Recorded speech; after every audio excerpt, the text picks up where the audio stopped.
Fossil fuels are both the leading cause of the crisis we face and the primary reason we're not acting at the required scale. The entangled cluster of environmental, economic, social, and technological problems is referred to as the Polycrisis, or the Great Unravelling. This is the subject of a report by the Post-Carbon Institute's Richard Heinberg and Asher Miller. They explain that humanity's reliance on fossil fuels as a cheap and abundant source of energy has unleashed a wide range of adverse impacts that represent a dangerous turning point in the timeline of human existence. As explained by Adam Hanieh, professor of political economy and global development, our world is awash with fossil fuels. At the launch of his book, Crude Capitalism, Hanieh said, "Oil isn't just a fuel, we are literally surrounded by it." Fossil fuels are everywhere. It powers our cars, trucks, and boats. It electrifies our homes and factories. They are in over 6,000 items, from technology to clothes and the fertilizer we use to grow our food. They are in our air, our water, and all living organisms, including us.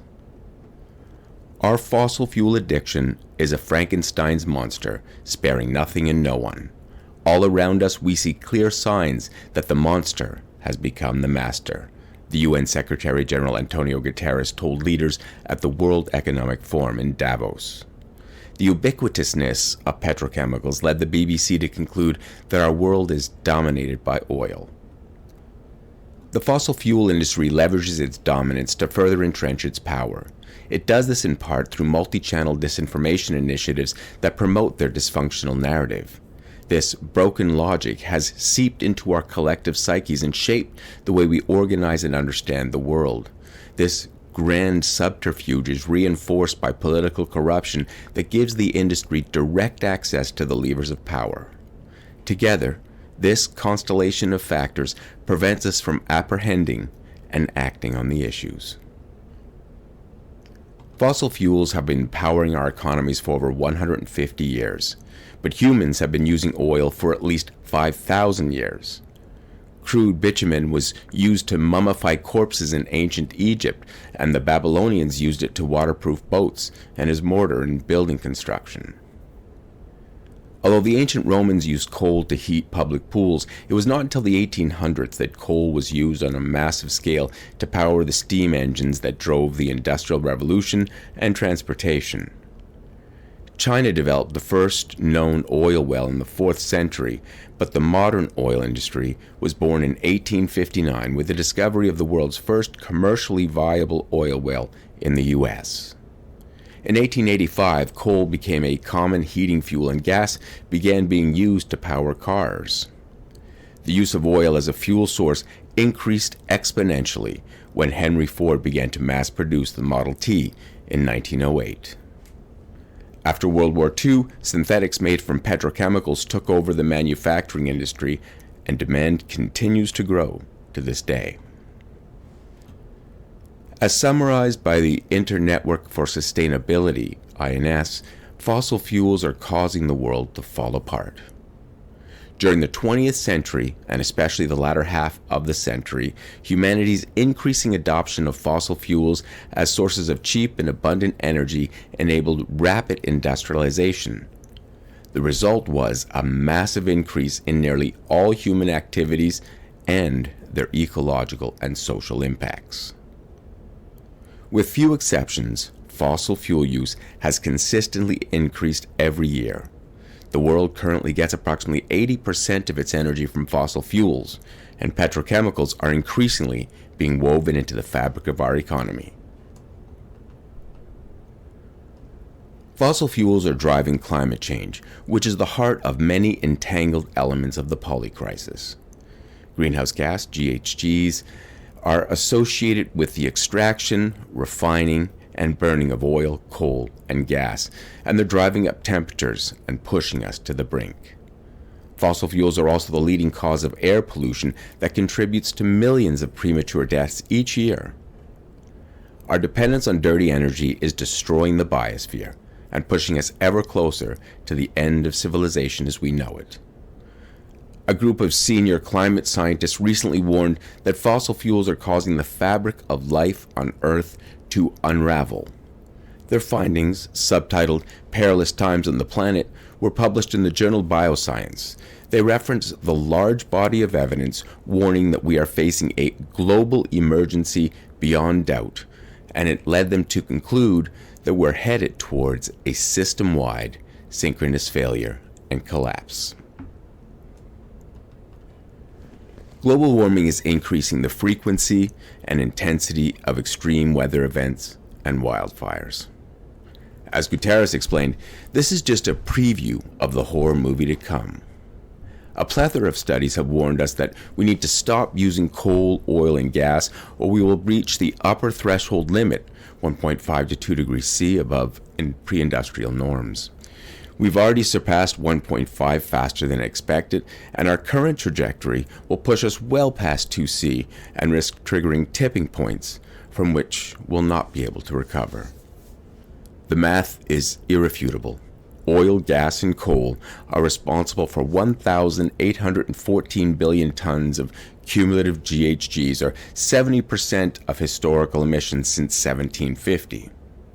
According to the UN, fossil fuels are by far the largest single contributor to climate change, accounting for over 75% of GHG emissions and nearly 90% of all carbon dioxide emissions. Each year, the level of atmospheric CO2 keeps increasing. The rate of this increase is 10 times faster than at any time in recorded history, and much more quickly than anticipated by most climate models. As of February 2025, CO2 concentrations were 427 parts per million. To put this in context, the pre-industrial level of atmospheric CO2 was 280 ppm, while the safe outer limit is considered to be 350 ppm. As Guterres stated, this is a crisis entirely of humanity's making, and to address it, we must phase out gas, coal, and oil. The fossil fuel era has failed, the UN chief said, adding, "The fossil fuel industry is incompatible with human survival." The facts are unassailable, and the physics are incontrovertible. The burning of hydrocarbons is antithetical to life on Earth. As the leading cause of the climate crisis and a major impediment to action, there is no alternative to ending our reliance on fossil fuels. Fossil fuels cause pervasive environmental, social, and economic harm, yet year after year, production keeps increasing. Rather than work toward a transition away from fossil fuel energy, petrostates are reneging on their climate commitments and ramping up production with no end in sight. According to a recent report from Oil Change International, the fossil fuel industry has failed on virtually every measurable climate metric. Oil Change International said, despite pledges to transition away from fossil fuels, we have witnessed the opposite. New oil and gas projects are being approved around the world in complete defiance of climate science. As reported by Argus Media, the International Energy Agency, IEA, said just over $1 trillion was spent on coal, gas, and oil in 2024, representing a 7% increase. This comes after a 9% increase in 2023. Except for 2008, 2009, and 2020, oil consumption has been steadily increasing for decades. The IEA anticipates that oil will increase by 1.4 million barrels per day in 2025 and 1 million barrels per day in 2026. By 2030, gas projects are set to grow by 50%, injecting 10 gigatons of emissions by the end of the decade. Even coal, the dirtiest form of dirty energy, reached a new peak last year. Global coal consumption increased by 13% since 2015 and is expected to remain high for years. There's no evidence that market forces will kill the fossil fuel industry anytime soon. Consumption trends suggest the opposite is true. Market forces are increasing consumption. According to the IEA, fossil fuels will be cheaper and more abundant going forward. Even though 72% of people want a quick transition away from fossil fuels, the oil majors keep breaking production records, and they plan to keep pumping oil with no end in sight. The industry will not voluntarily phase down fossil fuels, and they will fight any effort to phase them out.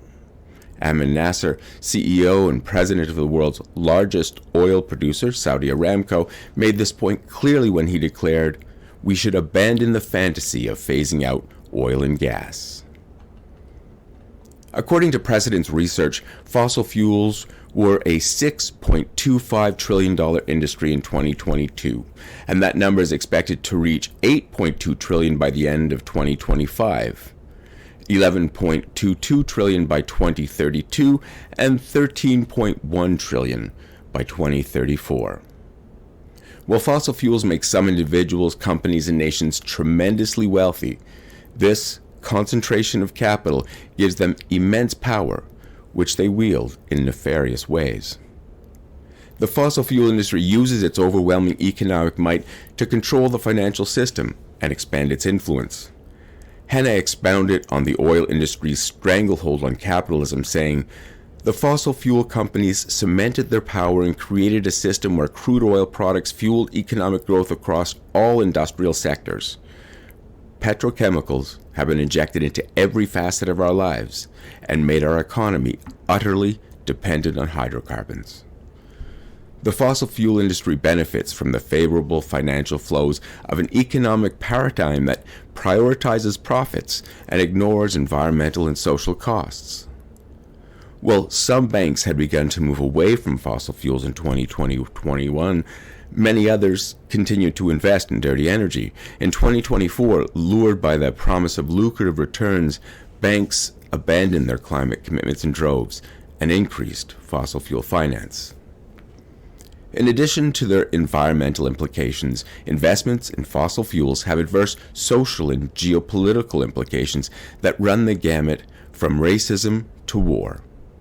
Investments in dirty energy also eat up vast amounts of capital that could be funneled towards sustainable technologies. The fossil fuel industry leverages its tremendous financial resources and pervasive influence to block climate action. This makes them both the cause of the Polycrisis and the reason that we're not responding. As explained by former Vice President Al Gore, the fossil fuel industry uses its legacy network of political influence and wealth to stop progress and fight climate legislation tooth and nail. They weave elaborate webs of disinformation to obstruct climate action and protect their core business activities. They continue to actively undermine sustainability efforts, especially the transition to renewable energy. As Herman Scheer said, "Our dependence on fossil fuels amounts to global pyromania, and the only fire extinguisher we have at our disposal is renewable energy." Rather than increase their investments in clean energy, the oil majors are walking away while walking back their climate commitments. As global energy transition researcher Dan Cohn explained in a Guardian article, the public distrust of the fossil fuel industry is well warranted. They have left no doubt that their pledges were deployed for cynical political purposes, only to be ditched when they no longer suited the industry's strategic position, Cohn said. The fossil fuel industry has been at war with science for years. Big Oil's efforts to block action include undermining scientific evidence linking the burning of hydrocarbons to climate change. They also sponsor pseudoscience to cast doubt on legitimate science, and they run campaigns to discredit climate science and scientists. The industry leverages funding to control research in academic institutions. Big Oil also targets young children and the public education system with devious pedagogical strategies that teach climate denial and deprive kids of a science-based climate education. The fossil fuel industry deceives the public to prevent governments from adopting science-based legislation. The facts are damning, so they lie to protect their social license to operate. This strategic mendacity was spawned in the 1960s when Big Oil's internal studies revealed that their core business activities cause climate change. They made a conscious decision to conceal what they knew, and they developed elaborate strategies to obscure the truth and seize control of the narrative. They cast aspersions on the need to end fossil fuel use, Initially, they did this by denying the veracity of climate change. Then they began using discourses of delay to justify the ongoing extraction of hydrocarbons. They also lie about the viability of efforts to address the crisis we face. Although the economic logic of climate action is overwhelming, fossil fuel interests promote deceptions that portray climate action as either too costly or too difficult. They fabricate pretexts to stay in business and advance false arguments to keep the investment dollars flowing. As explained by Guterres, fossil fuel industry lobbying and PR companies it employs are aiding and abetting and greenwashing. Industry lobbying and greenwashing are part of wider efforts to advance false narratives that obscure the facts. So, for example, they invest millions in deceptive campaigns designed to portray gas as climate-friendly and an environmentally responsible source of energy, which it is not. The fossil fuel industry funds legions of lobbyists, including powerful organizations like API and ALEC, as well as front groups like the Heartland Institute. They're also behind coercion schemes that involve bribery, doxing, intimidation, and astroturfing. As big oil's power grew, so did their efforts to corrupt government. There is no better illustration of this point than in the U.S., where fossil fuel interests buy politicians and all but own the Republican Party. In return for large donations, the GOP parrots the industry's disinformation, and they pass legislation supportive of oil and gas. Big oil partisans even dictate legislation to lawmakers, including self-serving tax breaks and subsidies that rig the game in their favor. The fossil fuel industry has also written legislation that criminalizes climate protest, and state-level lawmakers influenced by big oil have passed legislation that outlaws protest altogether. The fossil fuel industry uses its influence to foment political dysfunction and gridlock. They do this to subvert climate action and other efforts that are antithetical to its interest. Big oil sows division and encourages antinomy and atomization as part of a wider effort to shape the social climate. This type of social engineering is misdirection meant to distract the public. It also confers a host of political benefits to their allies. According to Harjit Singh, the Global Engagement Director of the Fossil Fuel Treaty Initiative, these tactics have allowed governments, especially in rich countries, to get away with consistently prioritizing the interests of the fossil fuel industry over human welfare. Political corruption makes it very difficult to challenge the fossil fuel industry's dominance. This relationship led the Brookings Institute's Samantha Gross to conclude that our biggest challenges are political. Petrostates and fossil fuel companies have taken control of global decision-making bodies. They've even managed to infiltrate the annual UN climate talks known as the Conference of the Parties, or COP. Despite widespread calls to phase down fossil fuels, the oil and gas industry has hijacked the narrative and succeeded in pushing the issue off the agenda. As Al Gore said, the fossil fuel industry and petrostates have seized control of the COP process. The last two climate conferences were hosted by petrostates. In 2023, COP28 was hosted by the United Arab Emirates, UAE, and an oil industry CEO was the president.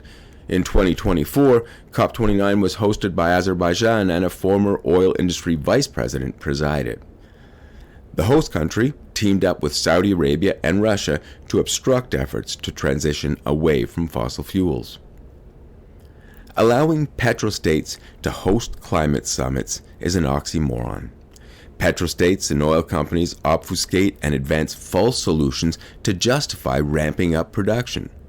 There's no better example than the carbon capture ruse at COP28. Decarbonization of the oil and gas industry is a sinister plot of misdirection designed to obscure the fact that its core business activity is causing harm on a planetary scale. Petrostates and oil companies know full well that what they are proposing is impossible, yet they put forward deceptive pretexts to keep raking in massive profits. While technologies that capture or remove carbon are essential, they're not a panacea. Similarly, COP29's focus on carbon offsets, while important, is designed to divert attention away from the need to reduce and eliminate fossil fuels. A 2024 report concluded COP29 was overseen by those with a vested interest in keeping the world hooked on fossil fuels. The fossil fuel industry's influence peddling has been astonishingly successful. The political and social influence that they have bought with their unrivaled financial power is extraordinary, and they've been richly rewarded for their malfeasance and mendacity. Despite all the harm they cause, we cannot seem to break free of the gravitational pull of such vast concentrations of wealth and power. In a fiery speech at COP29, Gore slammed the fossil fuel industry, saying, "Officials in the sector are way better at capturing politicians than emissions. We just have to decide how long the world is going to cower in front of the financial and political power of the fossil fuel industry." The savage irony of this situation is that the dirty energy industry has gotten filthy rich from destroying the planet upon which our economy and all life on Earth depends. They reap massive profits while ignoring the environmental and social costs of their activities. They prosper despite being guilty of what Joel Gerges, honorary climate research fellow at the University of Melbourne, called an intergenerational crime against humanity. Our economy makes us dependent on fossil fuels, and this is a harbinger of planetary destruction. To survive, we must break free of the stranglehold of the old energy economy.